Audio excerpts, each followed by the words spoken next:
La crise en Haïti mérite une attention toute particulière. Depuis plus de 3 ans, l'instabilité dans ce pays voisin est à l'origine d'une pression considérable sur notre sécurité. Nous demandons avec fermeté l'implication de la communauté internationale qui doit jouer un rôle de premier plan et durable pour stabiliser la situation en Haïti. Il s'agit là d'une nécessité stratégique. Il en va de la sécurité de mon pays et de toute la région. L'État dominicain a assumé des responsabilités importantes face à la crise en Haïti, des responsabilités qui vont bien au-delà du normal, fournissant des services essentiels à une population arrivant en nombre du pays voisin. En 2023, les services de santé fournis aux migrants haïtiens représentaient 9,9% de tous les services fournis par notre système de santé publique. Par ailleurs, aujourd'hui, près de 200 000 mineurs étrangers se trouvent dans les écoles publiques dominicaines. On estime que 147 000 sont d'origine haïtienne. Ces données reflètent la charge économique et aussi cet humanisme de la République dominicaine. Mais à nous seuls, nous ne pouvons pas soutenir ces efforts.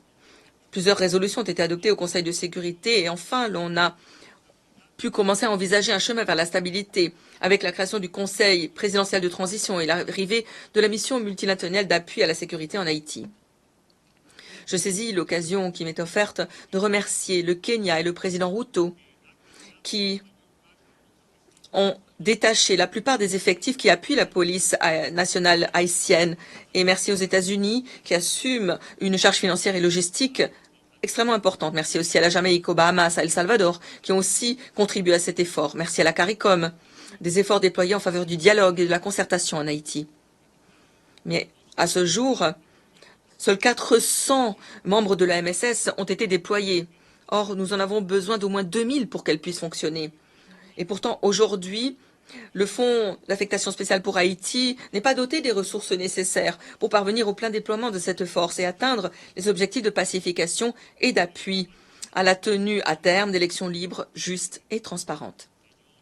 Mesdames et messieurs, nous sommes parvenus à ce stade du fait de grands sacrifices. Mais 1 an avant la tenue de ces élections, les conditions ne sont pas réunies pour les organiser. Nous ne pouvons pas permettre que ces efforts soient vains.